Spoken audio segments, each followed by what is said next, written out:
RSS feeds. So for example, if you want to create news, we can either create individual news that we write and put into the application, or we might integrate an RSS feed. And as for RSS feeds, we can actually integrate Twitter. So for example, if we've got a Twitter feed that is our news, rather than us having to update all the time, we just integrate Twitter. If we want to import a video or a group of videos, it's literally drop and drag what video you want to include. If you want to have an internal chat, there's a component to have a chat in there. If you want to have features where we have featured gallery of featured drops, we can create a page that has a feature. If you want to create a directory of the members that are people that you should contact within NFT tips, we could actually include that, and there could be a contact where it actually clicks through to their phone number. These are all the things that I've already done previously within that application. So I've kind of navigated and know what it can do. The only question would be, okay, how do we implement a subscription model, should we wish to, into that application? That's the only thing that we haven't really investigated. But as I said to Alex, I've got direct contact with the CEO of that particular platform. So if there are things that we don't know or need to do, then we can either reach out to them or find out how we can integrate those. But the main thing is we can do things at speed without having to think too much. Sometimes we think too much around the thing and we don't end up doing anything. That's it. That's what we need. That's what we need in today's days. Because I think the membership, coming back to that and this mission, because you know, Alex, I got my own platform and whatnot, but for me, it's the interconnection between these communities, which is very, very important to me, because these creative communities, ones like this, and the feeling of documenting the journey and us all doing it together, and then having those pooled resources and leveraging all these technologies that are out there, that either Amazon or the big corporations, they're going to get their hands on, especially with open source. So us as a community with DAOs, with voting and distributing that wealth in the right way with social impact and stuff like that as well, which is, you know, is important when it comes to dispersing the wealth, is important to me and my kids and all that stuff. And there's opportunities for entrepreneurs to access, work out these new technologies, like you're just saying one now, see. And like, that's another one we've got to learn, and it's like, you know, you know what I mean? Well, the good thing is, when we have these technologies, right, not everybody has to learn this technology. That defeats the whole object, so let's take a step back from what I'm saying. What I'm saying is I believe that we could create a mobile application in the platform, which maybe 5 people within this group might be managing, and basically be the ones that manage that content, right? So those 5 people are basically looking after that application. So yes, they need some knowledge in that app, but the platform is quite self-explanatory. It's not difficult to actually use. Yes. Whereas there's a different task that's needed, which is people working on different silos, different projects to feed the community. But once you've got all of that information, you need to then feed that information out. How do you do that? Well, what do you all have in your hand right now? It's a mobile phone. What are you actually on? You're on a mobile application, right? What are we all after? We're after video, we're after feeds, we're after information, we're after notifications. So when you get a platform like that allows us to create something very simple, very easily, why not? Not everybody has to learn that platform. When you try to get everybody learning that platform, that's when it all falls, because who wants to learn a new platform all the time? It's just not going to happen. Why do you need to charge a subscription fee?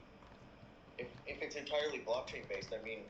So there's 2 things. There's 2 things, sorry to interrupt. One, right, we don't have to necessarily charge a fee, but let's say, for example, to Alex's point and to even my point, if we are paying for Fliplet platform license, so let's say, for example, Fliplet platform license is maybe free to use, but once you go over a certain limit, you have to pay for that license. So let's say, for example, we wanted to do a mobile application that allows us to do a number of things like, do features, latest news, videos, toolkit, all in this application, feedback, so members can actually send, can you have this, or can you person, or can you put this bit of news in there, right? And we want 50,000 or 100,000 people in the world to be able to access that information. Now, that entails having a license fee, because they're not going to just let you have that many users for free. So let's assume, from memory, it might be 10,000 for the year for you to have an app that you can service 1 million people, update anytime, anywhere, right? You might pay 10,000. Who pays for that? Does it come out of mine and Alex's pocket, or does it come out of a community pocket, or do we have some sort of subscription that basically allows us to build out the application? Since we're talking about blockchain and crypto, specifically NFTs, why not set up a social or community token, right? And maybe a liquidity pool. And rather than pay the organization a subscription fee, I buy, 75 tokens gets me this tier, 100 tokens gets me this tier, right? And I buy those from the liquidity pool, so I put my ETH in and I take those tokens out. At some point, if I want to exit the community, I put my tokens back in and I take ETH out. Maybe not at the same price. Personally speaking, too complicated. Yeah, too complicated. Keep it simple. Is it? Yeah. I'd say it's actually the future, and it's not that complicated. If you're buying NFTs on OpenSea, you probably use Uniswap, and then that's all you need to do it. Okay. So let me. I'm just throwing it out there as an idea, because I'm a member. The idea is not bad. I'm a member of Bankless DAO, and Ryan Sean Adams is probably one of the most popular paid subscriptions in the space, but he has 2 Discord channels and Friends with Benefits, FWB. That's all token based and on Discord. And lots of people, a lot more people than are in this room right now, are doing it every single day, every month, and in some cases earning. Like Bankless DAO actually set up their own index fund called BEG. That's performed quite well. But anyway, that's just an idea. I just want to throw it out there. So Sauce, I was wondering if you guys have discussed this. Hold on. Of course I've discussed it. I paid for the DAOs. I got all the tokens. We got everything in place. My challenge is trying to explain people in diapers how to use liquidity pools, right?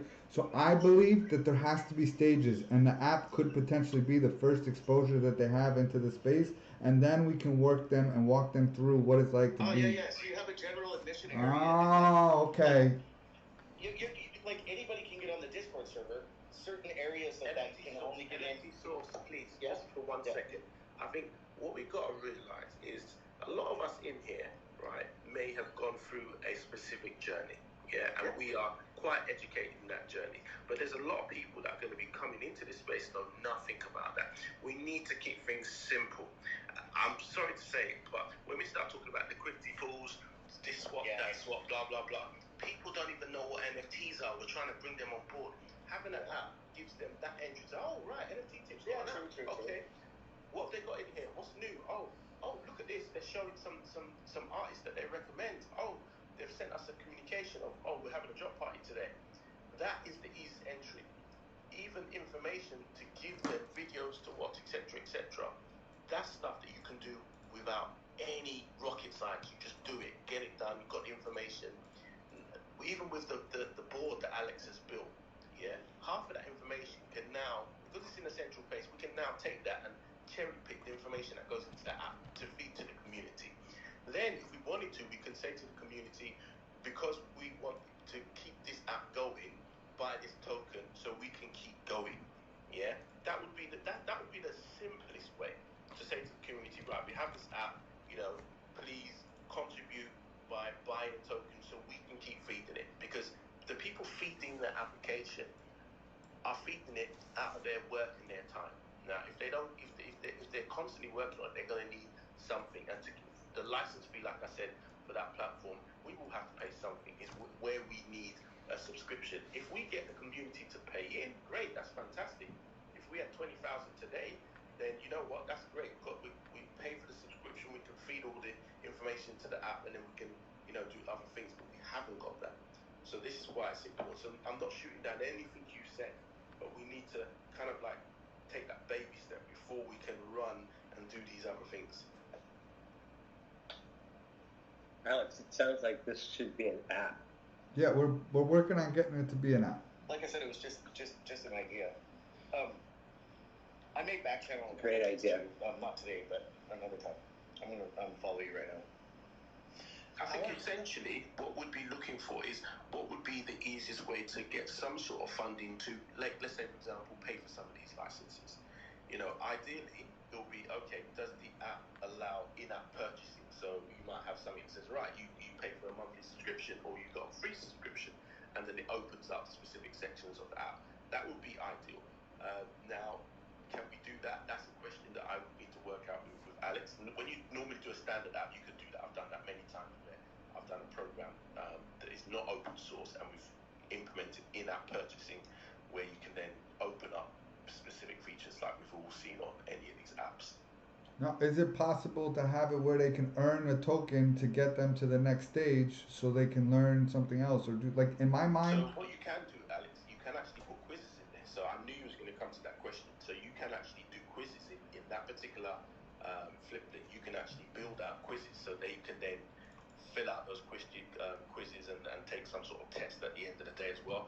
What I don't know, which maybe you might be coming to, is can we then integrate it into something that they pay? And actually thinking about it, you probably can. I'll tell you why, Alex, because what we can do is you could wrap a, let's say, for example, we've got an Ethereum page, a web page that basically allows people to just connect to Web3 and buy a token. And we can wrap that into the app.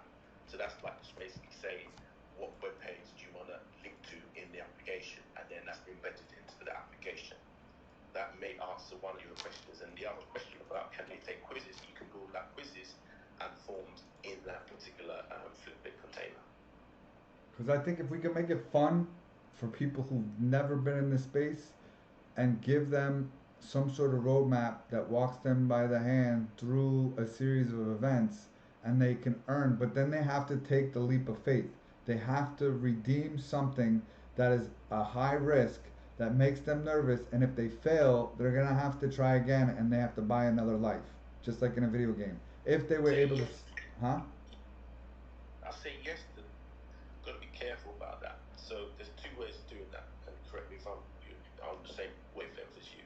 The first one is, right, you get them to watch a couple of videos that we've put into the application, and then we have a quiz in the application. You take that quiz, at the end of the day, you take that quiz, it gives you a certificate, right, that's fine.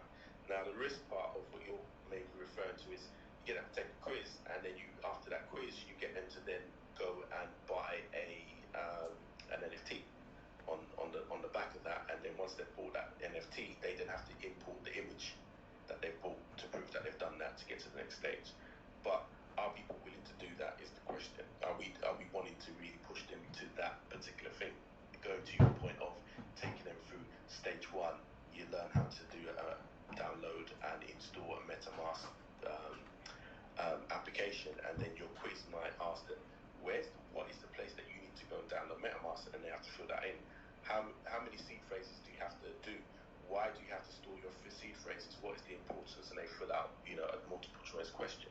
So I'm not sure if that is what you are referring to or something else along the lines of that. The thing I'm seeing in my head is the journey of somebody who's never been in this space has to A, learn the vocabulary, B, spend some time in the space to really understand. Then they're going to get the confidence. They're going to download MetaMask.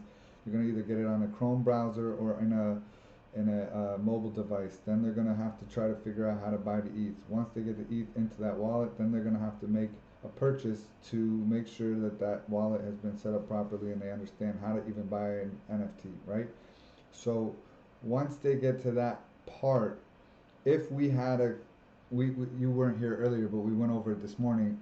We were working on growing an idea that the community could build the first NFT that a newbie would buy, and it would be called Blockchain Babies, and basically it would be created and generated by our own artists in the community, and the advanced teams are now going to have the ability to generate a generative art project that is designed, and the utility is to onboard new people into the space. So we have seasons, so every season is a new artist that gets featured, and now we get their artwork put into all these different new wallets, and they go through this process, and now they mint their first NFT and they have that in their wallet. So now they got to the first step. Now, in order for them to do that, it's going to cost them gas fees and a price to purchase that NFT. The sale of the NFT is going to be divided amongst the foundation and the artists and the developers and the people who were responsible for making that project successful. So the money would be coming in, and as we're growing as a community, there's going to be different seasons and different chains that we could potentially grow the knowledge base on, and each one could have its own, blockchain baby theme or visuals associated to that chain or something like that, right? So now they own their first NFT, and maybe they just want to be consumers. Maybe this is it. That's where they get off the train. So maybe that's all they wanted to know. How do I buy NFTs? So now they can go and learn how to potentially buy and sell on some of the other platforms if they want to get more information and learn a little bit more. Maybe one of the tasks is to sell an asset. So listing it and putting it up for an offer or doing different things. These are different tasks that have to be learned and can potentially be scary when you're really focusing on just making profit. But if you learn how to do it and it happens, it gives you that that confidence when the time comes, you'll be able to actually do the different tasks. Okay, so I get what you're saying, but we got that, let's say, for example, in an app, these are the tasks that you need to do.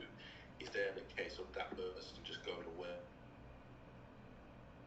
following instructions and doing it, and they come back to the app and then fill out the questionnaire and the answers, versus realistically, most people that got into that space, once they've minted their first NFT, they're now confident, and why do they back to the app? Is because there's more information, there's features, there's new artists, there's stuff that we're doing in there. So that's the focus. How do you create an app sticky? To your point, if you've got new features in there and new artists and new information, people will come back to that app to use it. If you're talking about the different stages in that journey, then yes, you can gamify by having specific tasks that they need to do, and then come back to the application to prove that they've done it, even if that is uploading the image that they've done or the NFT that they've actually bought and submit it. By the way, within that platform, there's also a social media element where people can actually upload stuff, and I think you can even have the rating stuff so people can actually rate things as well.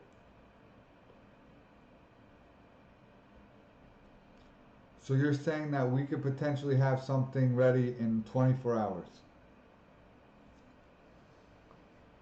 Yeah, and I think even when you make it ready, you can actually make it available for people to come and view as well. And if you've got a feedback form in there, you can probably test that out. And by the way,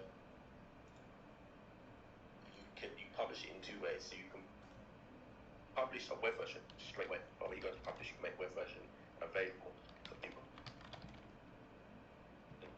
When it's in test mode, they have to download the Fliplet app, but you have to give them the other site access to people. But when we go live, if we to go live, then obviously everybody who then downloads it on the App Store would then get access to it. So can you explain to me what the 50-person threshold is? Is that based on how many people are able to use it using the application that was provided by the company, or is that people who are able to download it from the app and Play Store, and now there's only able to have 50 people actually interacting with it, and then once those 50 maxed out, then nobody else can access the app? I didn't understand that. That's what made me stop. One, I will take offline with you, but the way I remember it, and I'll definitely go back online and take a look into it. There's two. The model work is you have a license fee for your internal staff. So, for example, you are one person within NFT tips. I'm another person, and then you might get 5 other people or 50 people internally to start creating applications and modifying pages. Those are all different licenses. Yeah, so we might have to pay a license for that if we wanted to go that far, versus just having you and maybe me using the same login to modify that. But that would work when we have different licenses. Then the other side of that is we want millions of people to download that app. So you'd have a consumer base. So my from what I remember, you only pay for the other side if you want more than 5 people using and modifying the app, not consumers using the application. Okay. But I'll double check for you on that one and get back to you in the back channel on that. Because I see your point. It says that we want millions of people to download the application. We're not going to pay ridiculous amounts of money to do that, which is fine. But I can double check that. From what I remember, when we launched an app like that on the platform before, the company that used it, I think they paid about 10-15 grand, and they could produce as many apps as they'd like to millions of people. Okay. The flip side of that is, with the right license, right, you could produce 10-15 apps, right, at speed, and all of those apps might be slightly different, and millions of people will be downloading those apps. So it's really a case of how much does the license cost that benefit NFT tips, so we're not getting fleeced, and it works for what we're trying to do. And also, yeah, I think.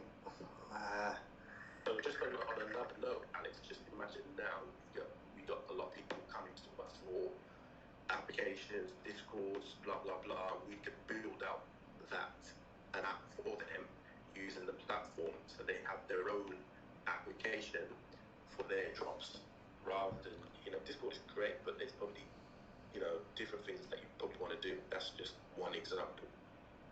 Okay.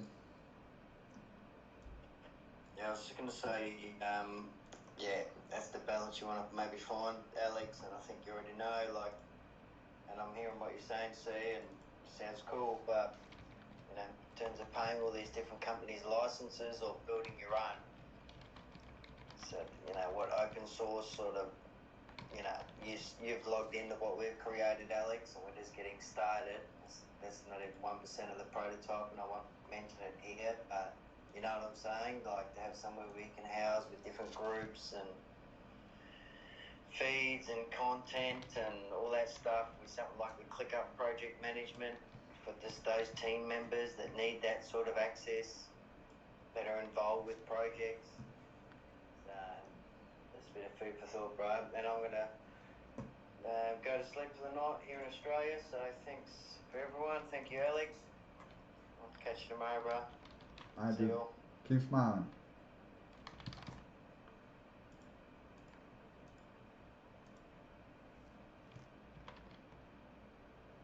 I thought it's very simple. We need to keep it simple. It's great having the mirror board as a sound board, and everybody having their stuff there, and everybody being able to do that. But if you want to actually produce a product, these other products are there, like Flippic, for us to actually do that and actually have an MVP at the end of the day, rather than us talking about it. Yeah, you can produce an MVP.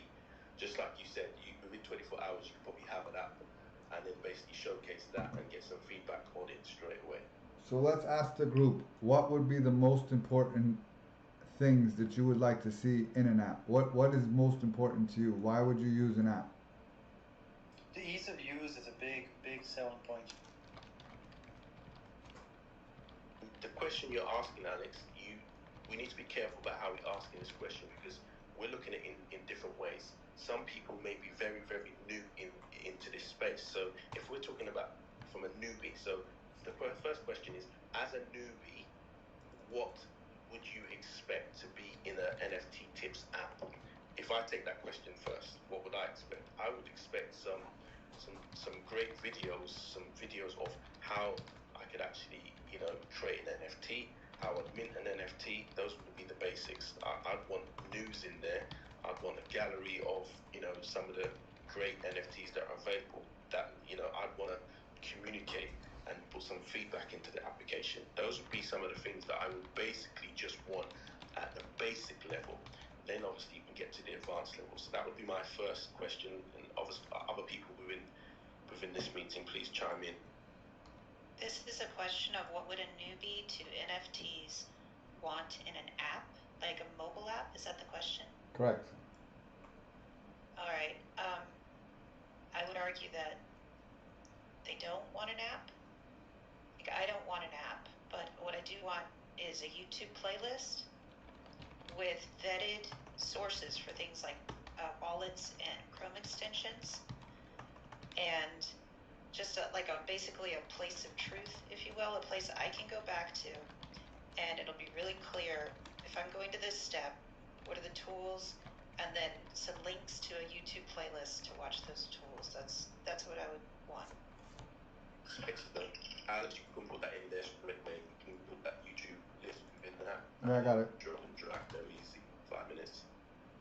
Very good point, Dodi. I would agree with you. People want tutorials, easy access, like a list of things to follow, and a library of content and resources to access. I think it's a good feedback. I think also people would like some sort of contact information, maybe by, text or live chat or something like that, because, questions will inevitably arise. Hey Alex, it's Burnett. Good morning. I sent, can you hear me? Yeah.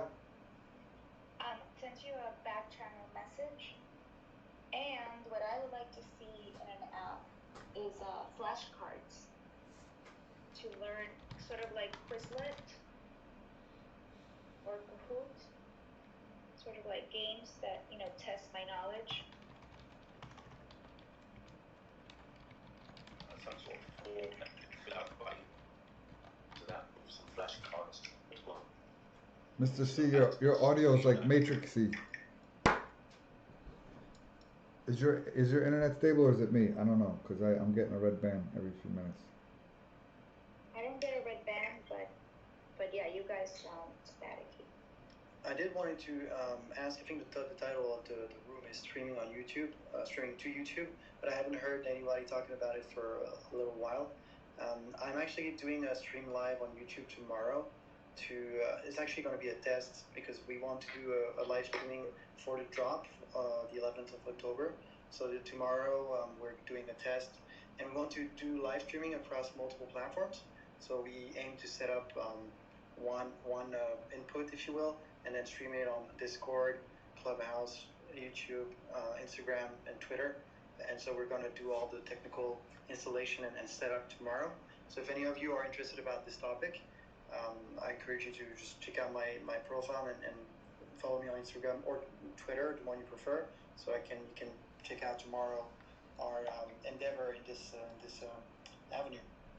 Hey Valentine, what are you using to stream to multiple platforms?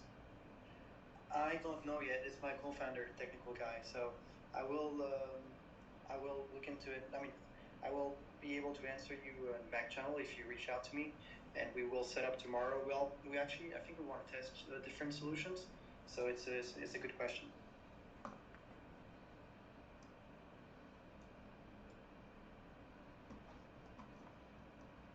We haven't done it yet, so it's going to be our first time. I just did some, Clubhouse and YouTube Live before, but then we haven't done a one stream then multiple distribution solution yet. So we're pretty excited to test out tomorrow and to work our way towards having a solution that to reach multiple people across platforms while we do the recording at once. Great, that sounds awesome. Hey, can I ask that the room be reset? Go ahead, reset it.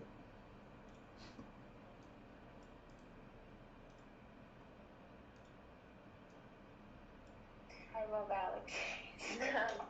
Hey guys, So you're in the NFT Tips Club, and your topic today is streaming to YouTube. And we are talking about something else, NFT. Right, I get that. So I guess I would like to stay in this room and I would like to participate in the conversation, and I don't understand what you guys are talking about. So if somebody could fill me in, that would be really great. What are we doing? Welcome to the room. This is NFT Tips. The topic we're talking about today is Alexander Mizet is both on, I don't remember the name of the site now. Airtime. Yes, airtime.com, where you can follow along. You can also follow along on his personal YouTube, which is Alexander Mizet. It's his YouTube channel. He's doing a really interesting collaborative thing where we can follow on the Miro board and follow him real time on airtime, walking through the development on a community basis of a full-fledged NFT project. Furthermore, just getting down into the nitty-gritty of different tools that could help people on any place where they are in their developing journey through NFTs. Thank you. So you guys are all watching something else that he's doing. I see. Okay, I will join the viewing. Thank you. Nice. FYI, it's Mazai, not Mazay. Mazai, Alexander Mazai. Well, technically, it's Metsai. Because when I went to change my name in Bulgarian, they told me that double Z in Italian is like pizza. So double Z is Z. So it's Metsai. I like Sorry pizza. about that. I was winging it. I was totally winging it. And double Z and double Z in Australia is double Z in Australia is double Z. Yeah, I always use ZZ and people go, what are you talking about? What is a Z? I'm like, The reason I started going by the name Chaz with two Z's was because I was at this club in San Francisco called the End Up back in like 92, 93, something like that. Some Australian dude told me, was like, why don't you spell your name with the two Z's and double Z? And I was like, that's like the coolest thing I've ever heard. So yeah, you still have one Z, and I was like, after that, it was on a cracking. Alright, cool. And remember, Alex, darling, you are not from Bulgaria. You're from New Jersey. Yeah, I know, but I'm saying, in order for me to get married in Bulgaria, I needed to translate my birth certificate and documents, so I had a translator, and she was like correcting the pronunciation of my own name. It's all good. You can call me whatever you like. Can I call you Brett still? You can call me whatever you like. You're gonna confuse I'll call you people. the most lovable person, the most kind, the most generous, and the most highly integrous person I've ever known. How's that? Alright, that works. It's a little long, but we can work with it. More than anyone else interested, if you check my PTR right now, that's the official logo for the Airtime app. It's a quick and easy download for both iOS and Apple. So just telling you that because I know there are a lot of different apps out there to try to copycat and all of that, but this is the one. Thanks. I'm already in it. Oh, good. Okay. I'm just trying to figure out where to go now. What's important to the room right now? I really want to get this app going. I just don't know how I'm supposed to be in 9 different places at the same time and have private conversations with everybody because everybody wants my attention. So either we do it like this or we figure it out. I don't know. But until we can have this system running itself and we can have like multiple people participating, and I got a bunch of little screens running around on Miro board, which is super cool. And let's see what we can do together. I don't know. I'm just trying to figure this out myself. Alexander, you're killing it, unlike a total dum-dum, and I'm following. I mean, I have to like dig my feet in the ground, and I've been digging around to get there, but yeah, it's working. Awesome. Let's go. Alright, so let's go back to the app. What other functionalities are absolutely necessity for a person who I want you guys to stop and just think about, you don't have Clubhouse, you've never been on Airtime, you've never been anywhere, and you're just a regular average person that's living in the real world, that never heard the word crypto, don't own Bitcoin, nothing, and you're a consumer of iPhone apps or Android apps, and you're on Instagram and maybe TikTok, right? You're not even on Twitter, you're not interested about all this stuff, you're not even seeing all the news because you don't even have anybody that you follow that's sharing this news with you.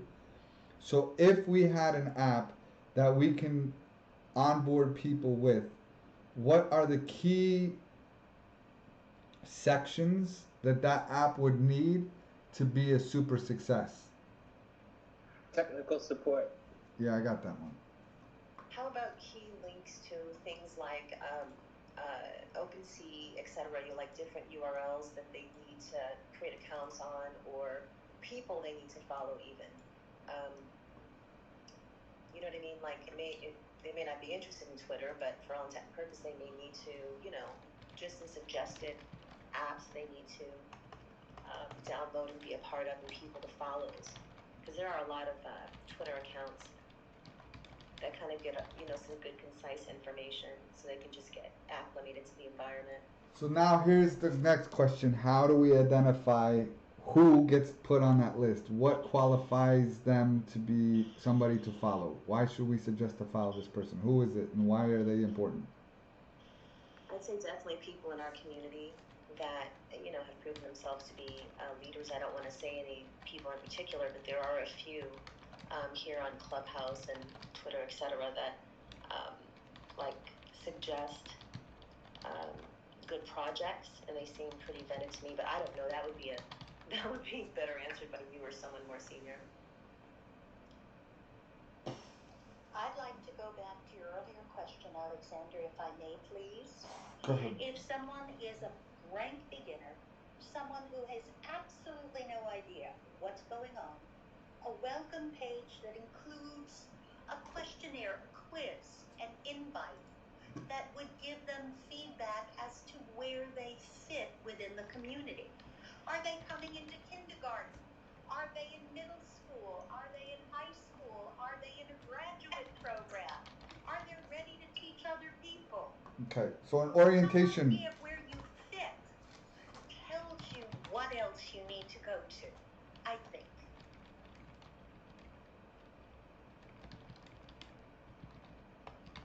So how do you identify an orientation page? Is it a form? Is it a quiz? Is it? You could probably have a form or a quiz with that, which maybe then ranks the person.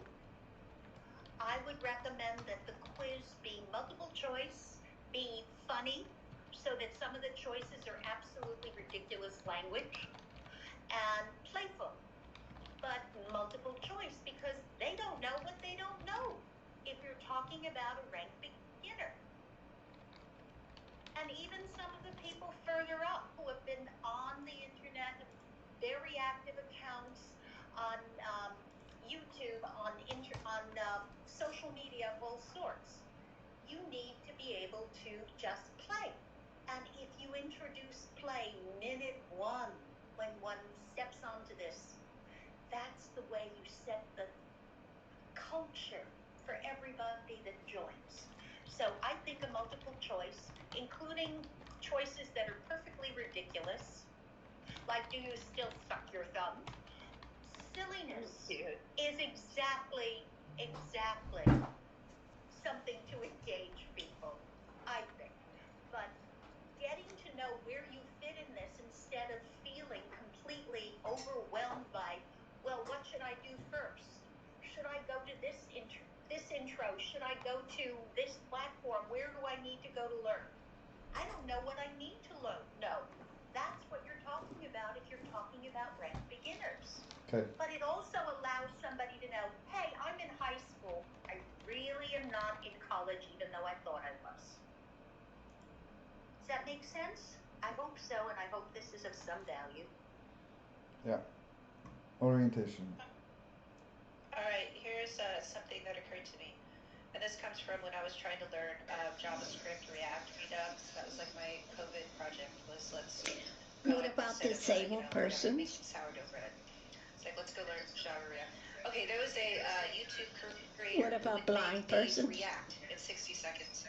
They'd make Redux. So these really kind of complicated things. He just took all of the information from a lot of videos and broke it down to a 60-second video that was kind of fast speaking and took you from A to B. This is what this thing is. And then in descriptions, be what he had, like more in-depth, like links to more in-depth videos. That was super helpful for me to wrap around very complicated projects. I think something like that would be extremely helpful too. How can I see that? Where's that link? Where's the framework? I want to see it. The React in 60 seconds. You want me to back channel you a link? I have to go dig it up. Yeah, if you could find.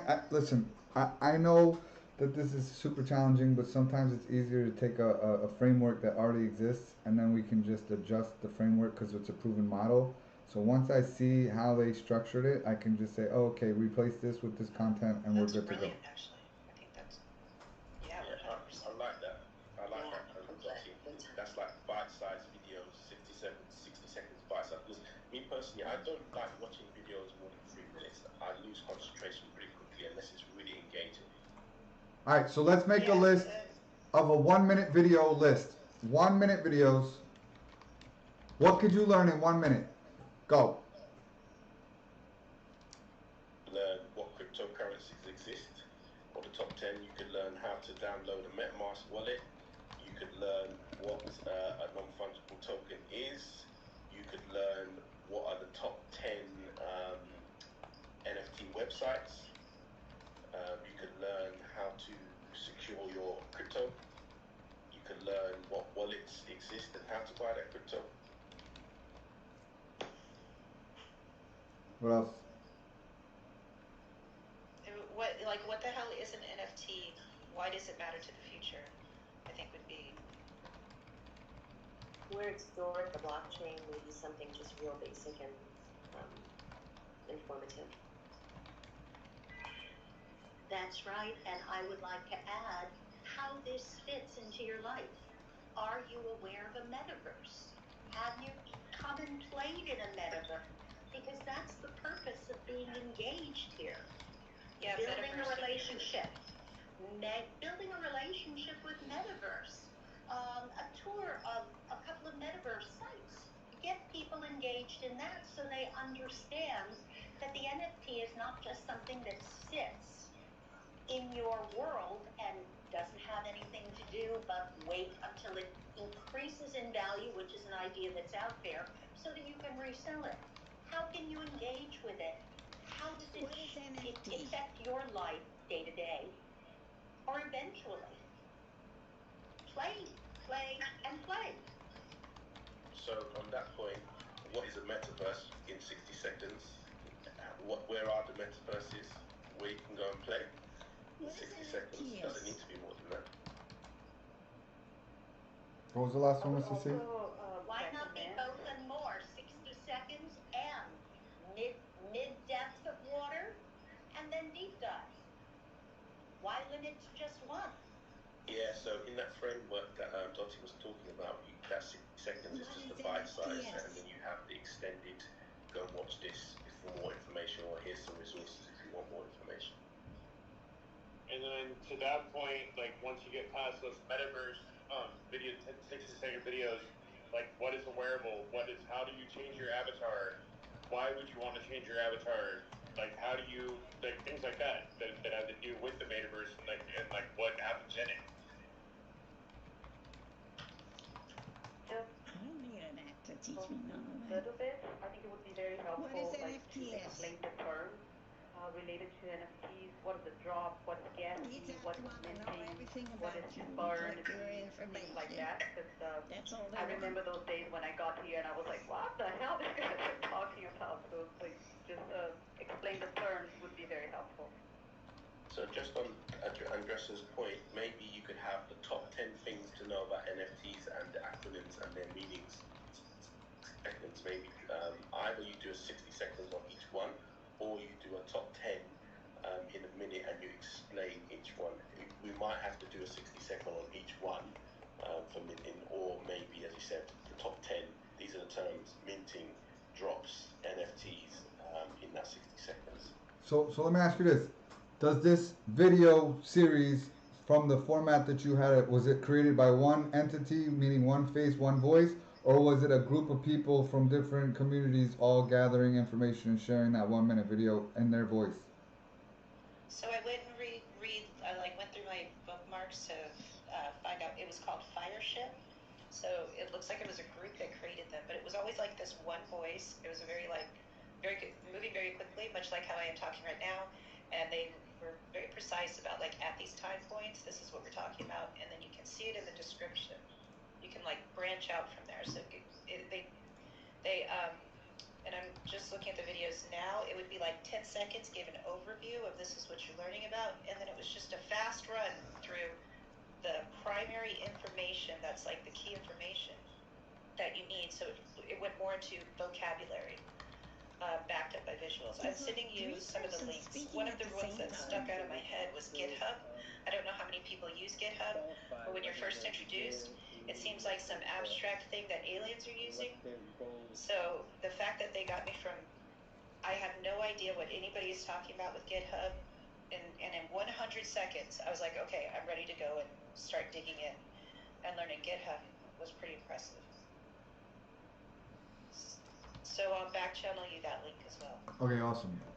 So the framework was 10 seconds intro, 50 seconds talking like a New Yorker and just going through all the keywords. Yes. Yeah. What visual aid? What? Not a human being on screen. It was just visual aid slides or animations. It was more like animated, edited together videos with just like straight up you would see, okay, this is the code, this is what they're typing in. So I would imagine it would be like, you're going to need a wallet, like, 90% of people that work in space use MetaMask wallet. And then you would see right there, like a clip of someone's MetaMask wallet, and they would have like a mouse moving and words typing across the screen.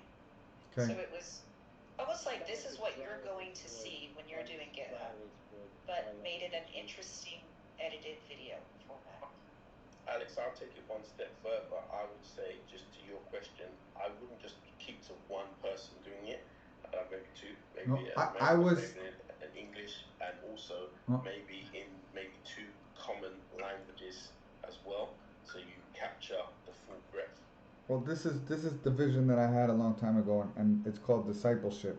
If we can take this list and create these videos and then give the library to the community, I think. You can't hear me? So Alex's point, I think, and what my point is that we need it in multiple different types of voices and people, because there are people from different cultures, different voices that will resonate to that particular speaker, and at the same time, the different languages. We speak in English at the moment, and even myself and Alex are speaking in slightly different tones. But you will get people in French, Spanish, German, whatever, in the Indian language, who will be just as useful to hear that information. And because our community is quite diverse, these people within our community can do these different languages and speak these different languages using the same framework for these 60-second videos.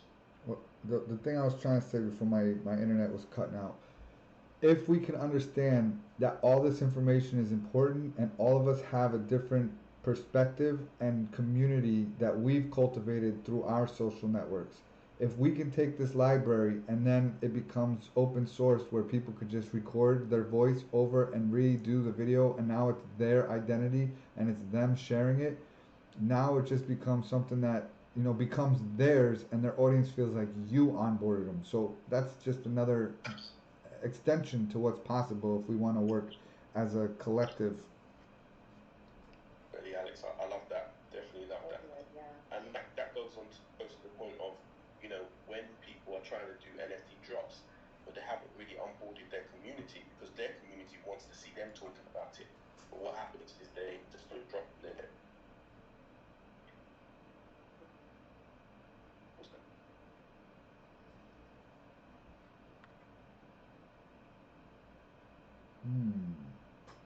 Hey Alex, Claudette again. Do you have their clearing up myths of NFT, like NFT is not bad for the environment? It's things like that. So NFTs that are not bad for the environment? No, just having a section where we clear up all the myths around NFT and make them facts. Like there are a lot of people that are not interested because they believe that NFT are bad for the environment, or that they're a bad investment, or that they could be fraud. So a section where we can have clarity on what they really are and what they're not. Also, some security features, like a lot of people are concerned with the security of these things. A 60-second video on, I guess, safe practices, something like that. Yeah, I like that, safe practices in crypto and NFTs.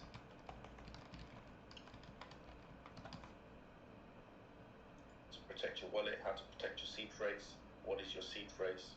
I think you've obviously covered that before, Alex. So something that you've got some videos for. There's definitely a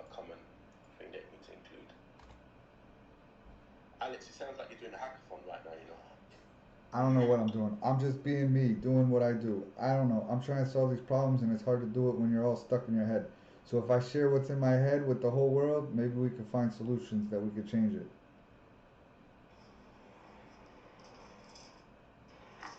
Hey, Alex, I know you probably heard this a lot, but we miss you, man. I'm glad to see you coming back into rooms and stuff like that. Awesome, dude.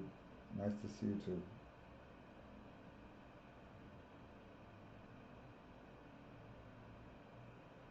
Hi, my name is Euphoria. I was wondering if I could ask a question. Go ahead. Great, thanks.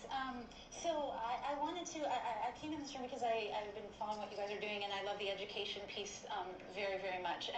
So we're, and this is, I just wanted to explain, building a hyper-realistic metaverse, and we have a 3-part that's dedicated to education and basically like around the triangle, it's like a realistic New York, and then around the triangle we have a part that's for climate change, a part that's for education and schools and gun control and getting protesting. It's like a place where you'd see a protest in a virtual world. And then, so we have this big part of education, and we're looking to build out the, although we have fun stuff, we really are looking for this kind of thing for an education building to like onboard people and educate them. And so I'm looking for someone in this community to work with to inform our architecture that we're building. If there's anybody who'd be able to help us like design a right building that would help you guys onboard people in a metaverse, that like you walk into a 3D space and you have screens on the wall and all the tools that you need to educate people in the way that you guys are talking about. I just wanted to reach out. I'm always building in Unreal, so I don't get on here very much. But I'm really excited to follow what you guys are up to. So you're an Unreal artist that's looking to build, let's call it a new 3-dimensional website. So instead of it being a scroll up and down, it's multiple videos or screens, if you will, that you walk through an actual timeline, if you will. So you go through this wall or this maze, and it gives you access to the knowledge, and you kind of learn as you're playing this experience. It would be, so you land in the middle of Times Square in the Metaverse. So you're walking into, and you don't need a headset, you don't need to download. It's going to be open on WebGL. And you walk through the Metaverse. So it's instead of like crypto voxels, it's the difference would be it's realistic, it's hyper realistic. So you walk into Times Square, and then you can go right or left. On the right hand side, you can go into our building, which has like music and games and fun stuff. But if you walk straight ahead, it's we have like it's called like the triangle of social justice. So you've got an education district, which is about gun control, and so that we're linking in like protests, kind of a way to mobilize people. Climate change is in one district, and so basically you walk into a building, so you're walking along the street, you see like street people out in the middle of the street doing cool stuff. Maybe it's an artist who's doing a benefit for a Save the Children charity or something like that. So we've got like, it's fun, but it's also, our whole goal is to really get people motivated and participate in, I would say, the unified global economy, to start mobilizing together to fight things like climate change. That's kind of the whole purpose. The fun stuff's to bring the people, but the main motive is to actually, use the tools of the gaming engines to do, get people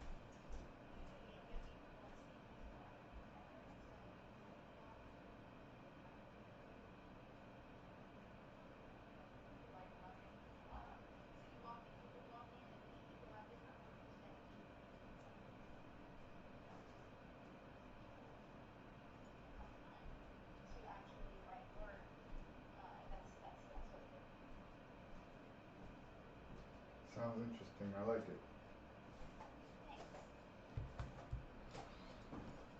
What's up, Eric? Chilling, just getting up.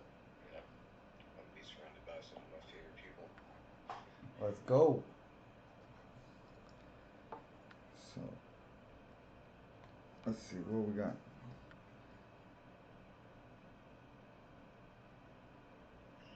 We got Emmanuel in the audience. What's up, Emmanuel? He's probably at work. He can't come and hang out with us today. here. Hi, What's up, buddy? How you feeling? what's good? What's good? I have missed you. Missed you too, man. I can. Yeah. Sorry, I'm reading, writing, typing, texting, streaming live on YouTube, trying to figure out where this community should be moving towards as a collective.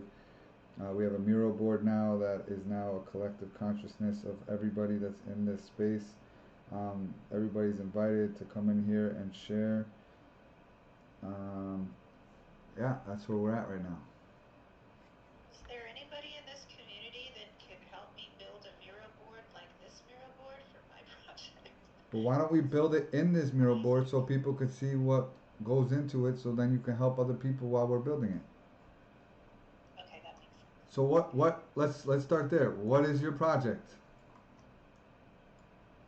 For real? All right, my project is a group of us have a artist in Brazil creating 3D artwork in Unity, which we will have as a drop, and the proceeds from the drop seeds a community of basically building a game and a DAO and all of that. So it's toys and physicals, yeah. Also, yeah, that's it. That's the project. 3D, or sort of like toys, and they'll have interoperable statistics in the toys, and yeah, they're minted from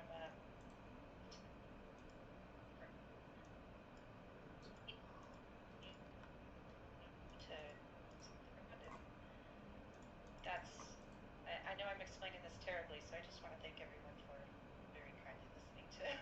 Is there a website yet? What's that? Do we have a website? Yes. Okay, we do not have our website live yet. We're giving the artist time to get to a place where they're really comfortable.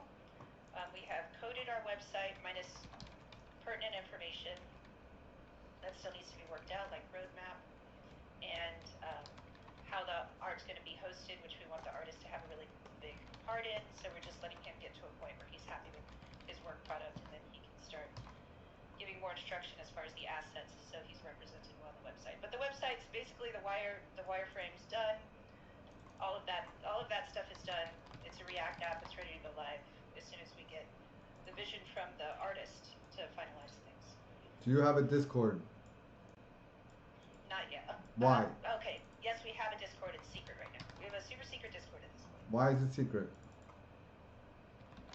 Because we're still working out a lot of this stuff. We want firm boundaries, rules, and guidelines for what the community is going to do and the plan for the community. So how long is it going to take you to make firm, what'd you call them? Firm outline? Rules? Oh, as far as what the Discord community is? Yeah. I mean, I'm so in the dark about it right now for how to build the community. I have a lot of ideas. So hopefully an hour, anywhere between an hour and 4 weeks, Alex. Okay, what's the date of the drop? What's the date of the drop? Projected date. So projected date of mid-November. So close to kind of when people are doing holidays and stuff, given that it's got a toy feel. Okay. Or the art has got like that sort of feel. So we thought that's a nice time to drop, is when people are starting to gear up for Christmas and holidays. You're in that mood. Is there a Twitter? There's a Twitter that's been registered, but it hasn't been built out. We haven't built out our marketing or community building at this time. So when do you do that in your timeline? Yeah, that's a good question. Now? Like 6 weeks ago would have been the answer, right? So here's what's gonna happen. 6 weeks ago is when you should have started. All right. So here's the question, right? You got all the assets that you acquired, right? So you have a Discord, you have a Twitter. Do you have any other social platforms that you acquired the name? Yeah, we took the .com, the .io. We registered the .com, the .io. Do you have a YouTube? No, we don't have YouTube this time. Do you have Instagram?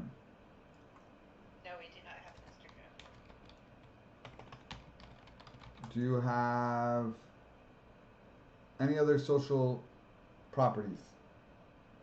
No. Just Twitter, Discord, the websites. Okay, so you got that. Now, here's what's gonna happen. You have, what's today's date? I'm horrible at days. So you got September 24th, right? That's right now. You have a projected number, let's say November 15th ish. How many weeks is that in between? Is that 7? 7 weeks? 2, 3, 4, 5, 6, 7. 7 weeks. At what week, if we break them down into 1 week intervals, when do you launch the Twitter and Discord? At what week? Yeah, a week ago. Should have been a week ago. All right, so the Twitter needs to be launched this week. All right.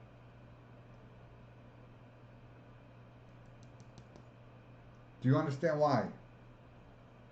Yeah, because you have to build, basically we have to build our Twitter, we have to build our organically. We have to build our Twitter following, that's got to funnel into our Discord following, because they're not going to be able to find Discord if they don't have an entry point.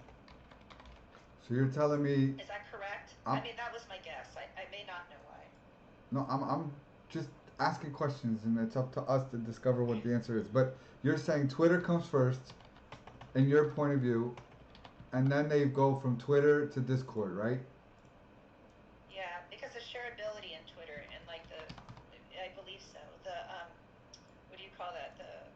The discoverability of Twitter is higher than Discord.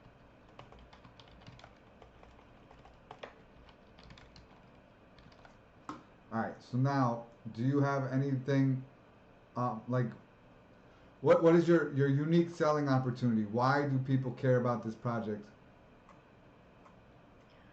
So one thing is we're involved in the NFT space, so we have a certain amount of interaction with communities already, and we're basing this on the market fit that we both like being in those spaces and communicating with those people. We all pretty much desire this to exist in the community. So we're working on our shared desire and what we see as a market fit for the shared desire to the communities that we're interacting with in the NFT space. I heard you. I don't understand what it means. Why do I care? If I never heard of you, I don't know who you are, and I'm finding this come up on an Instagram feed. Why do I care? Okay, we have amazing art in a 3D environment that you're going to be able to institute your own PFPs into and build with a community in real time a game that reflects your community's desires and starts with an I and ethos. So okay, maybe okay. So dope art, interoperability, and the ability to use the kind of NFTs you're already into in the art. Use NFTs you already own. Yeah. So I'm sorry, I jump around a lot, and I should have asked this question first. Who is a qualified buyer? Anybody who's already in the NFT space, or gets there. Who's a qualified buyer? Right. You mean like price point, what have you? No, I'm saying what person is qualified to buy it? Do they have a MetaMask? Do they have 5 ETH in their wallet? Do they spend time on Clubhouse? Do they have a Twitter account? Do they have a Discord account? Do they know how to do ABC? And if you don't know who that is, then how are you going to attract those people by creating content to pull them into your project? Right. So it'd have to be people that have a MetaMask, have Ethereum, understand how to mint through a contract or mint through a website. That doesn't be just Ethereum. It could be Tezos, it could be Matic. That also has to be part of the onboarding, because we're talking about Ethereum, but you've got other people using Matic. No, but she's saying for this project that she's currently using. I actually have to say, you know what? That's right. We're launching on Matic, so they actually have to have. They don't need Ethereum. They need to have Matic if it's launching on a Polygon. So did that just change things for you?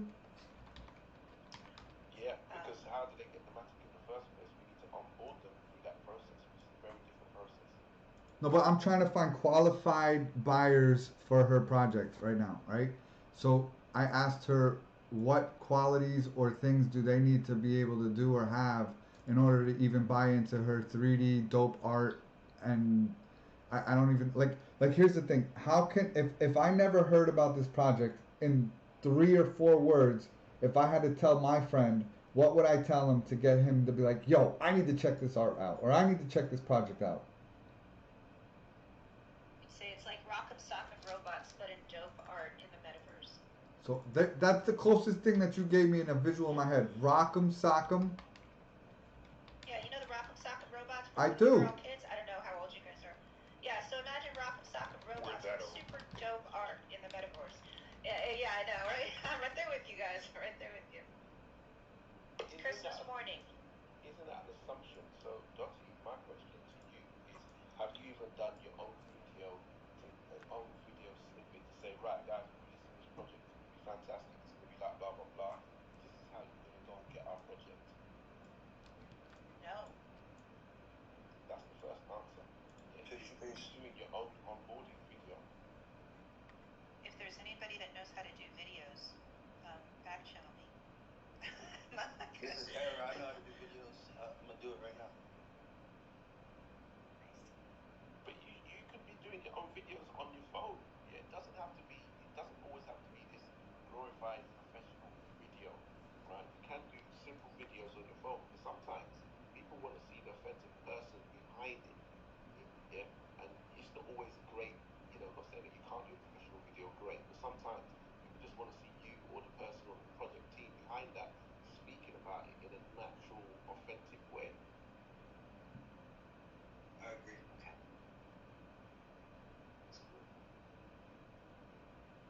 Is this helpful for you? Are you getting value from this? I'm getting so much value from it. It's really about I need to figure out who are the people that I have as qualified buyers, and how am I serving them well by informing them not only of the project, but how they get to the project. Yeah. Can I add one other point to that? Also, maybe bringing people that you may not have thought about. This is why I say doing a video of how they get the Matic and onboard them. Maybe you'll be introducing people that would not even been interested in your project, but you're giving them value in making them understand how they can get into your project. So you now become the person that they want to collect because you've now taught them something. Yeah, onboarding.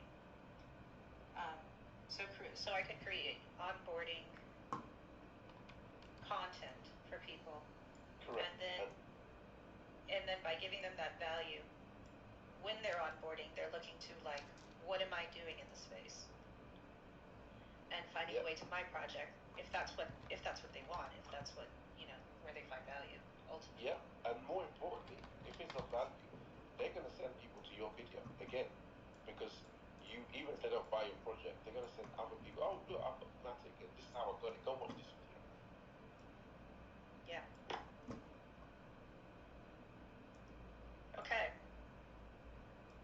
Also, this is Faye. I feel the qualification for me is more about the type of personality of your community, because I think the main core for this project to succeed is not just the artworks, it's also about the community you're building, right?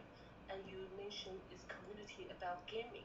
So I feel the qualification might be who really love gaming in, I don't know, like Metaverse or in the Discord. There's some simple game. So I feel that might be qualification, because if the buyers don't like gaming, then you couldn't build up this IP or community for long term.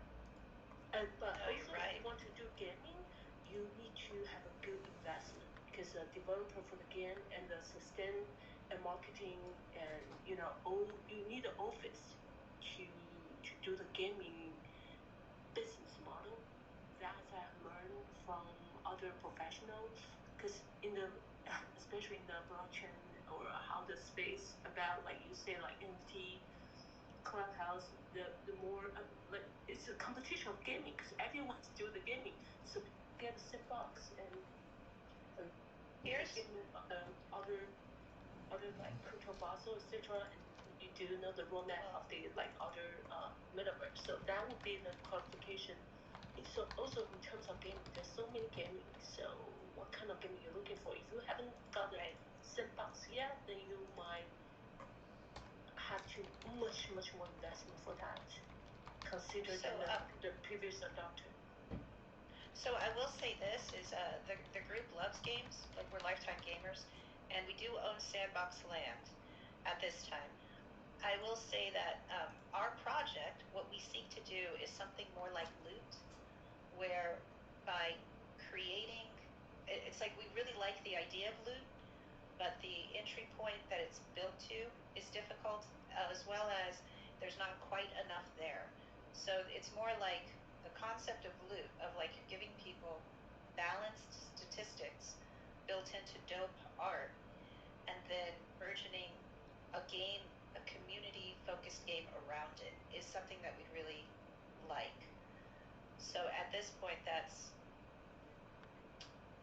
if that makes sense, it's not like we're building, it's more like seeding a community that then can produce a game, as opposed to we're building a game.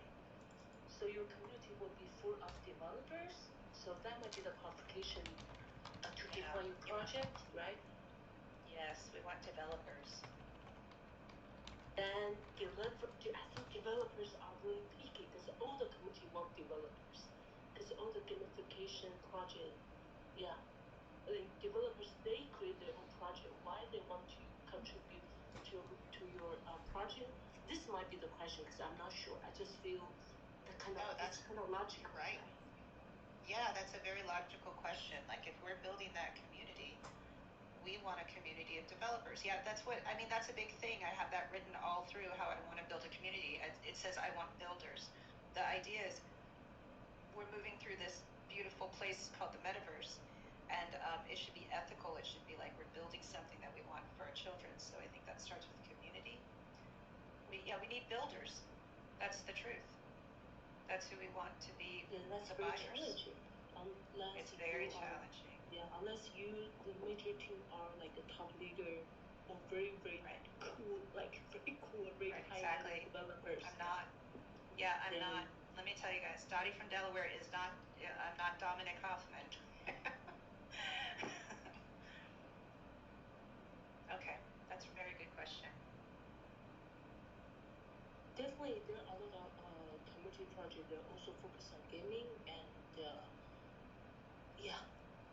you don't have to do the project like root. Then you can still, it's more about community. So there are a lot of aspect to developer community. Sometimes they do charity work, and sometimes they do more, events style or like an interest. Like recently we have a community project which is about hip hop. So the college student or the grad student after college, they actually do the 10K generating our project about hip hop. The artworks are really terrible from Taiwan, I would say, but they're so competent because they are true hip hop rap music developer. So I feel they have competence to do the events to really, and they want to do the business around hip hop. So they're going to build a community around hip hop, which is I feel is really accessible, achievable. All right.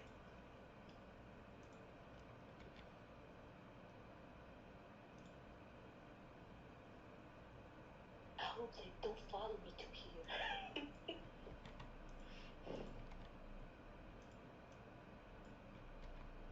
Is anybody in the music space?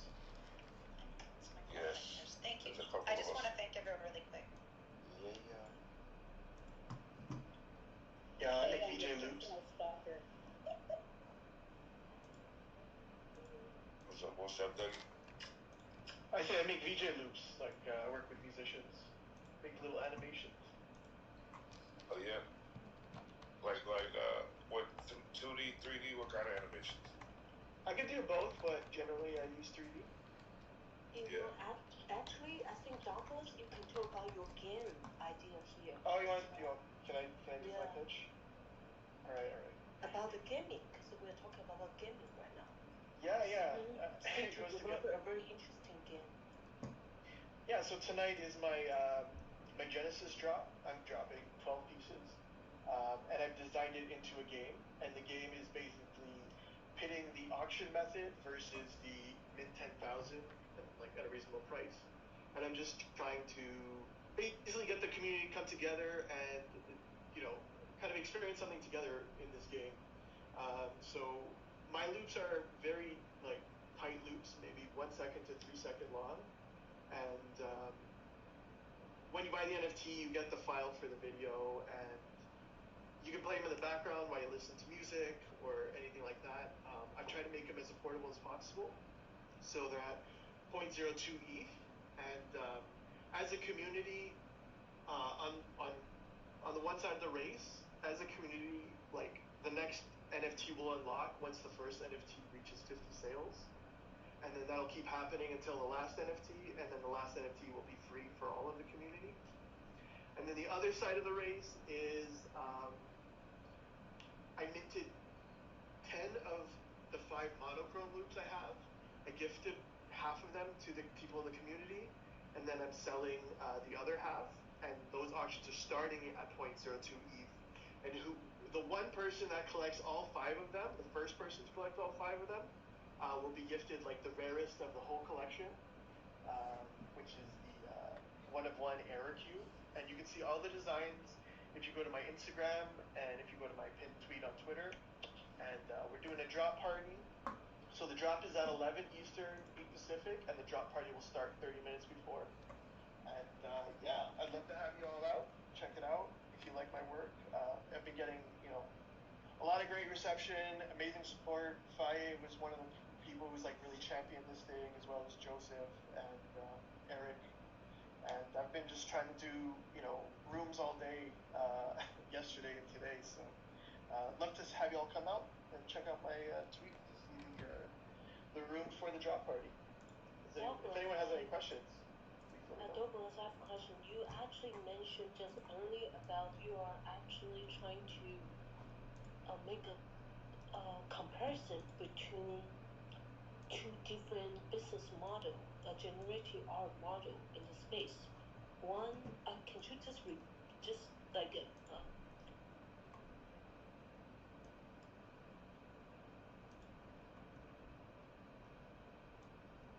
Yeah, sure. So the 2 main methods in which people are dropping NFTs right now is the one-of-one auction method, and then the other one is the 10,000 generative NFTs with specific unique traits and stuff like that.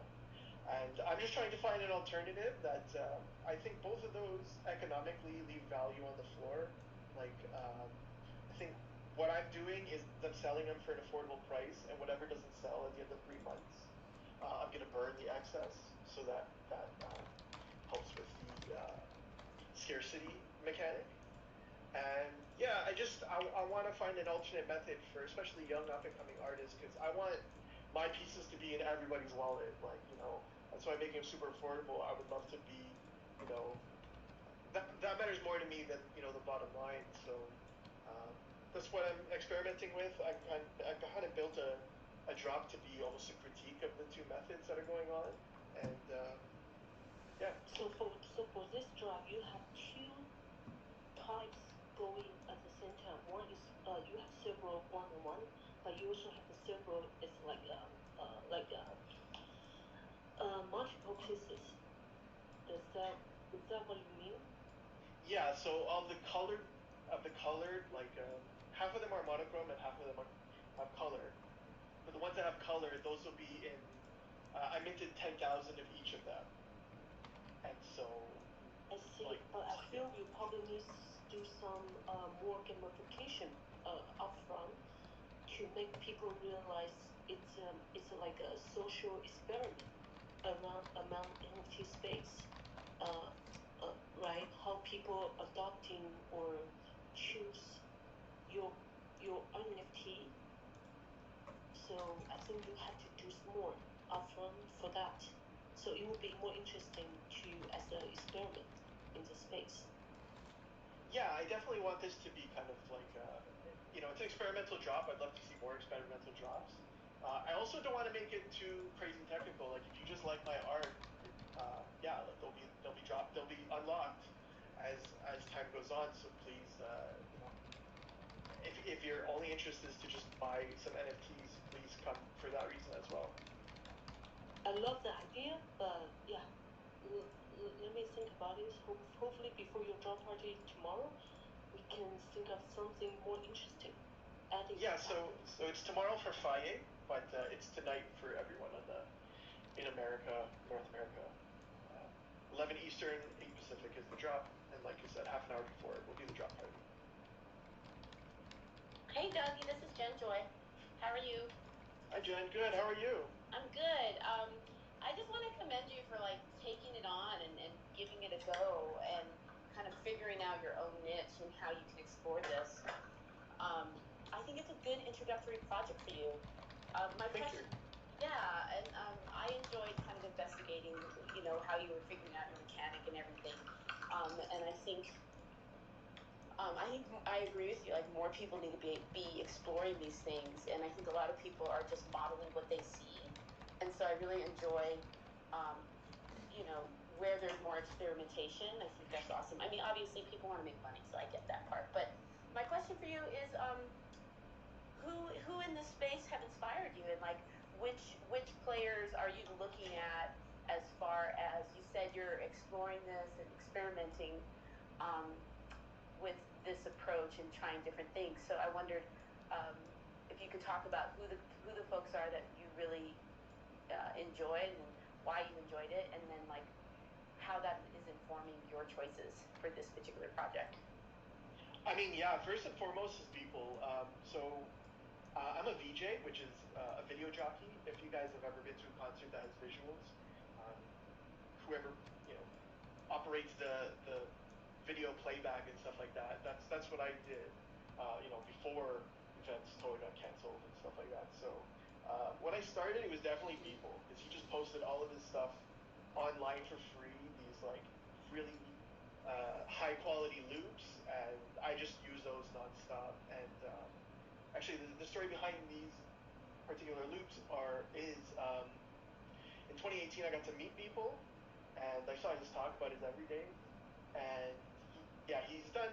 For those who don't know people, I mean, I'm sure most people do, but he's done a render every day for the last, I think it's coming on 11 years, and so, you know, they're not all winners. Some of them, you know, and the things that were most inspiring about his talk was he's done renders on days where his kids were born, you know, so he's been in the waiting room making renders, you know, while they're prepping his wife and stuff like that. I thought that was amazing.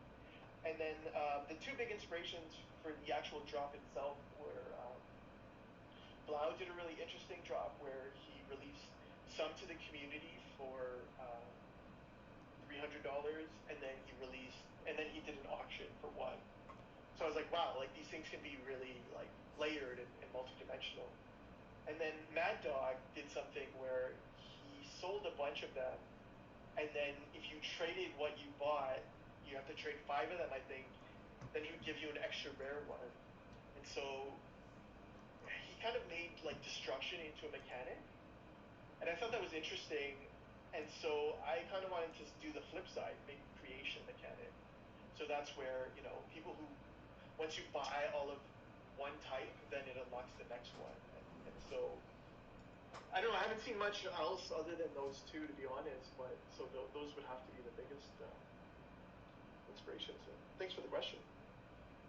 Does that answer it? No, that's cool. I think we're all familiar with those projects, and so I was just curious, like, you know, recognizing how that conversation is shaping your first approach. So yeah, thanks for sharing that. And good luck with the project. Thank you. Please, if you're available, please come out. I would love to have you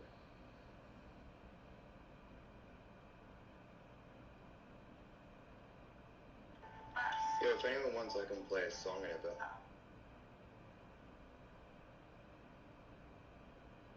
are you getting on, Alex? You hacking away?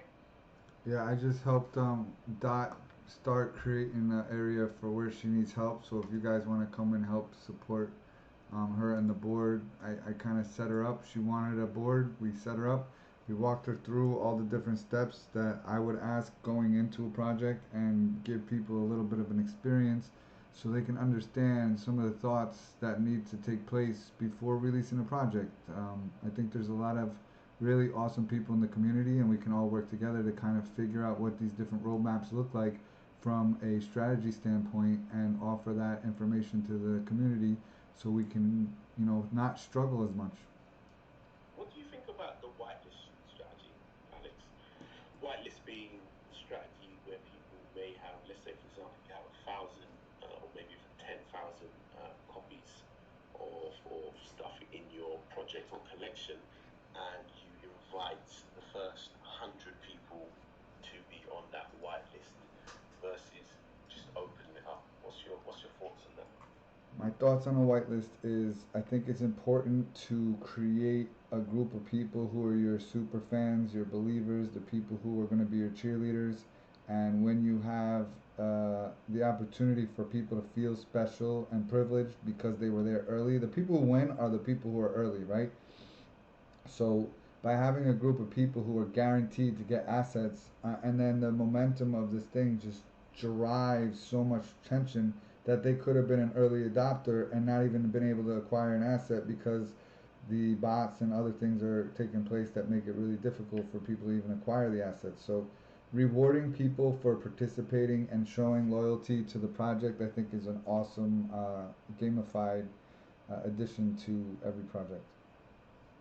Should definitely be potentially on everybody's strategy thinking point or strategy board of creating something on the whitelist for your, for the people that are supporting your project from the start from the get-go. Yeah, a lot of people don't realize how many projects are being attacked by bots. So the Sneaky Vampire Syndicate was brought up on my radar 5 days before the launch. I couldn't get on the whitelist. I watched them do the drop. I tried to participate in the drop, and in order for you to even get on the list to even mint the first one, you have to have solved the CAPTCHA. So there was like a little question. It's like write out 11, and I spelled 11 out, not realizing that it was probably 1-1. So I didn't get on the list the first time. And then the second one, it said spell 3. So I wrote the word out 3, THREE. And I still didn't do it, and I hit that enter button within 4 to 8 seconds after the launch went live, and I still didn't get on the list, right? So the anxiety and stress and feeling of not being able to participate in something that you think is going to potentially be awesome, and one of the reasons that project was so much attention on it is because the artist who did the Bored Apes did this project, and the floor of the pre-sale was 2 or 3 ETH or something like that, right? So there was an immediate value, and as soon as it minted, people were listing it and making 10x on their money, which is pretty wild. But if you weren't able to get on that list, you'd have to spend 10x in order to even participate in the journey, and then they're going to be doing airdrops and other things that are giving you access to the community. And it was a super active Discord. I think there was 10,000 people in that Discord. So like understanding, being like a fluff in the fluff Discord. If you were in the fluff Discord before they did the launch, you could have got on that pre-list just because they gifted that experience to the people who were basically adopting the ability to be in that Discord, right? So having these different protocols put in place is making your super fans even bigger super fans. Just on that point on Discord, I must admit, I've kind of neglected Discord in some ways, but what I'm finding now is people are using Discord as a soundboard, and which is quite a benefit to you when you are actually looking into your own drops and sounding things out in your community, because they're actually telling you what they want or what they would like. So I think, again, question to you, Alex, kind of like Discord, what's your real opinion of Discord in these type of projects? Discord is where the heart lives. This is the heartbeat of the project. If you do not have a Discord, you are going to probably fail. When they're doing announcements. Listen, when I started the Discord for NFTs tips, I never even heard the word Discord. I didn't know anything about it. I set it up, and I just started adding all these ideas in my head and building it like I would build a website. There are certain structures that are proven to work and are successful, and one of the channels that are absolutely necessity is an announcement channel where you're going to announce special news and when the live auction goes or when the mint is available or certain things. Oh, congratulations, we sold out. That channel alone is like paramount, right? Then there's a general chat where during a drop you got thousands of people spewing their thoughts and you're getting thousands of messages a second and you're just seeing this feed. You can't even, it's humanly impossible to read. But to be able to see how active these discords are during these moments is when you can kind of predict how well the drop's going to do. One of the things I also looked at is the emojis. It's so stupid. I don't understand why it was so attractive. But if you have a group of people making an announcement and then there's only 3 people that hit the emoji sign, that tells me that the project doesn't know how to engage their audience. So they're failing to create a fun and gamified environment. And by having this engaged group is going to give them an opportunity to grow. Another thing that I witnessed, and some of these drops go from 300 to 400 people and then to the thousands in a matter of 12 to 14 hours before the drop, because they do some sort of gamified invite game where they give away ETH or assets, and the people who share the most people to get them onto that platform gets a prize. So now everybody's reaching out, but most people don't know how to reach out properly, so it's just a bunch of spam. So I don't know how effective it is. There's ways to just fill up a Discord. If they're not qualified buyers, then how powerful is that list? You know, so thinking about these things and identifying what protocols have to be in place to really find your key targeted audience is going to give you the access to have a more successful drop. So I have a strong vision of what I want the Discord to look at like, but I don't know if it's executable because I would need key people that are better at Discord than me, and like a puzzle creator, and then people that just understand the structure of Discord. But I would really like to gamify my Discord so that there's just a way for the community to be working on just puzzles and solving problems together, building toward the drop. Give me an example of a puzzle. Alright, so this is it. You'd show up at the Discord, right? And immediately when you land there, there's like these mission statements. So for instance, a mission statement would be for NFT tips, would be like on board together. And then maybe the other one is build the world you want to see, and maybe the other one is let's fucking go to the moon. And you're gonna pick a faction that speaks to you, and that's gonna open up part of the Discord. And there's a mod who identifies with that vision, and there's going to be puzzles. Solving the puzzles as a community is going to get you on the whitelist and mint you that mint pass to differing degrees based on what factions solve problems at what levels. And this is just a build up toward the drop. So is this... Goal is for the... Go ahead. Well, that's an example. So is this appealing to a consumer or a developer? Both, I'd imagine. Because this reminds me of a billboard that I saw where Google was trying to recruit talent, and they had an equation, and if you could figure out that equation, it would give you the link that you would need to apply for a job to work at Google, right? So if you're looking to collect developers and you can figure out a way to use the puzzles to gatekeep it so they have to have a certain knowledge base to even approach the project, that might be a way you can collect a specific group of target demographics.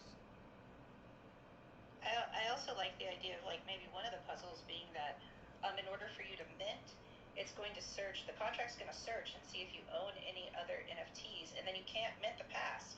That way it teaches people to create burner wallets when they're linking up to these like random sites. Developers will be able to figure it out really quick because they'll just look at the contract and say, why aren't I minting? But people that are brand new to NFTs won't get that automatically, because it'll be the first thing they mint. So they'll just solve that puzzle right away. Just little things like that I'd like to put in the community. So you said 2 things that I don't know if everybody in this room knows. A burner wallet and a mint pass.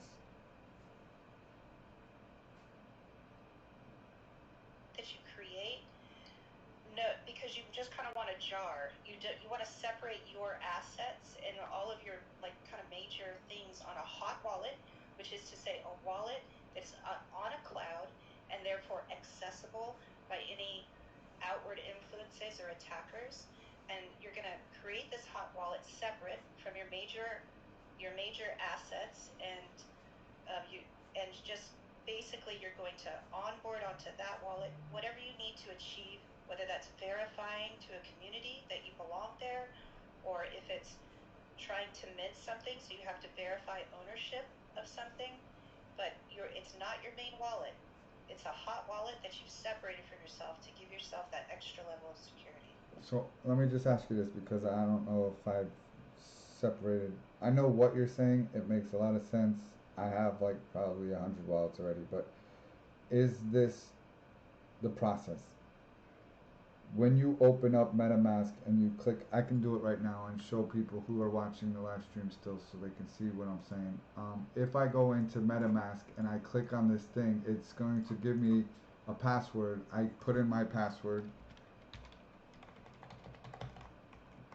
if I remember it, and now I have the ability to open up any wallets that are associated to this account, right? So if I create a new account under my main wallet, is that making me still vulnerable, or do I have to create a whole new MetaMask profile to create a burner wallet? I mean, as far as I know, you can just create another account in your MetaMask Okay. for a burner wallet. So for the people who don't understand, when you connect to websites and you use 3.0, Web 3.0, it uses your wallet address as your username and password. So if you start using your main wallet and there's malicious code on that website and you connect to it and you were unaware, or something gets compromised afterwards, and I was showing people earlier, when you go into MetaMask, there's a little thing that has 3 little dots and it says connected sites. I always go in here and manually remove every single website that I go to, because in case something happens, I don't want to be vulnerable. Repeat that again. A lot of people do not know that. Yeah, I noticed that as well. How do you You're breaking up. Say it again slow. people understand the process of removing the connected sites. That's very important. Alright, so I'm going to go and connect to a website. I don't know what websites give me this thing, so I'm going to show you another thing in the process. So I go to this website called rarity.tools, and this gives me access. Hold on. Tell people where you are, because a lot of people are asking me in the back channel how they see you on the YouTube channel. Alright, I am on Airtime, and I'm streaming the YouTube live in Airtime right now, so you guys can follow along and have visual aid, because a lot of this stuff is very challenging to try to figure out alone without some sort of visual aid. So we're right now inside airtime.com under the NFTs tips welcome room, and we are going to be going to rarity.tools, and I want to show you what I'm talking about as far as connecting your wallet to different projects and seeing what that looks like. So in rarity.tools, this gives you a list of all. Yeah. Too fast. One of the things that they would want to know is if they're going to go to YouTube, how can they see you? So they kind of need the YouTube URL.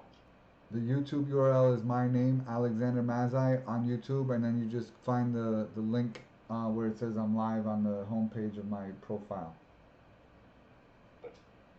Okay, so over here in rarity.tools, it has a list of all the collections and the volume traded of all these collections. So this is one way you can check out what's going on. I like to come over here to upcoming projects, and it gives me an ability to see what's going on. So yesterday's sales, let's see if there's anything that says today's sales. So what time is it now?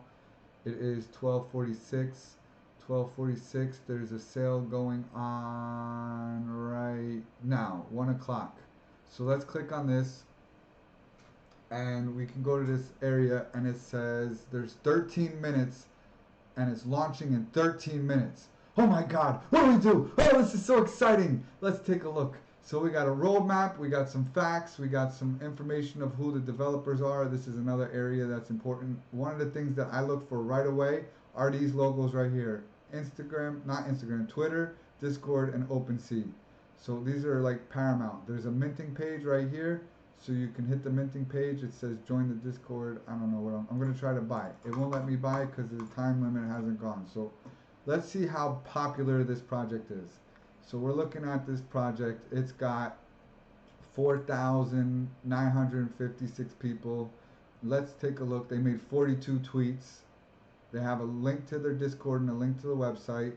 They joined this September, so this account is fairly new. And then I look and see how many people retweet and reshare and like their posts. And I'm not seeing a huge, like, here's 58 retweets. So this potentially was like posted and pinned at the top, which is what gave it the ability to have that many. So yeah, let's see if there's any. Here's a 98 retweets. So why was this one important? What was in this that made it make sense? It says we have had press releases, Medium articles, publications, banner ads listed on the NFT sites. So I guess this is just awesome for people to feel like they're a part of this, and that's why they wanted to let people know.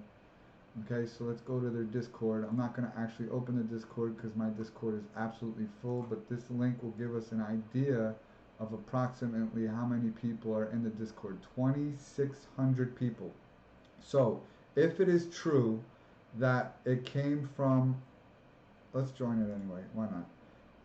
If it's true that the people came from Twitter and moved over here, now there's only, it went from 6,000 down to 2,600 people that are total. That's still pretty good, right, Alex? As far as odds? I don't know. I don't have any idea of whether it's good or bad. I'm just experiencing this, right? So this is how I identify what's going on. So over here on the right is the area of roles. So the Godfather, or I guess this is probably the developers or the admins. Then you got recruit. So these, I guess, are people who are focused on growing the community. Mice, pups, I don't know what that is. So I guess these are newbies. I don't know how they got their name yellow. So maybe they had to verify or do something to get there. Then I scroll down and look at the bottom of this list to see if there's anything beyond this. Some of these people use words and terms that are like unfamiliar to try to make it fun. But it looks like there's a difference between people who are online and people who are in this Discord in the yellow. So I don't know what the difference is, but I have to hit this verify. In order for me to verify this channel, I have to click a button. Now it gives me access to the welcome message. So now I came onto this space and it has the information and rules. So this is pretty general. It's pretty much the same on a lot of them. It has announcements, so it's telling us right now, officially we are verified on Etherscan. So I'm going to click this link, and I'm going to show you a little cheat code. So when I come in here, I'm looking at the thing, and they minted their first contract, the first transaction of this code was on 9 days ago. Sorry guys. So let's see who's the holder. There's one holder, and it's the deployer of this asset. So if you come in to the area, let's see where it is. This is super useful that they put these links in here because sometimes they don't have any of this information here. This contract gives you access to where these things are going to be posted on OpenSea if they didn't list it on the website. So I usually come in here and I test this link over here on OpenSea. The reason I do this now is to get to this button right here, which is the activity. This activity is going to be our eyes and ears of when the transactions are live, and you're going to start seeing mint, mint, mint, mint, mint, mint, mint, mint, mint. Once we see those mints happening, that means that the contract is 100% live, and then you have to look at your gas fee and make sure that you have enough gas to cover the gas fees and that your GUI is like at the highest potential that you're willing to pay to make that transaction go through if you believe that this is going to be a successful project. So we got 8 minutes until it goes live. Let's see, we go to the preview. It just gives us a little idea of what the artwork's going to look like. The roadmap, let's see, collector will be added to rarity tools. Okay, great. Holders will get a gift. Cool. PS5 giveaway at 65 or 60%. So 60% of sales, they're going to give away a PS5. So is this giveaway enough to sell this project to 60%? Maybe. Then they're going to be doing a charity, and then they're going to do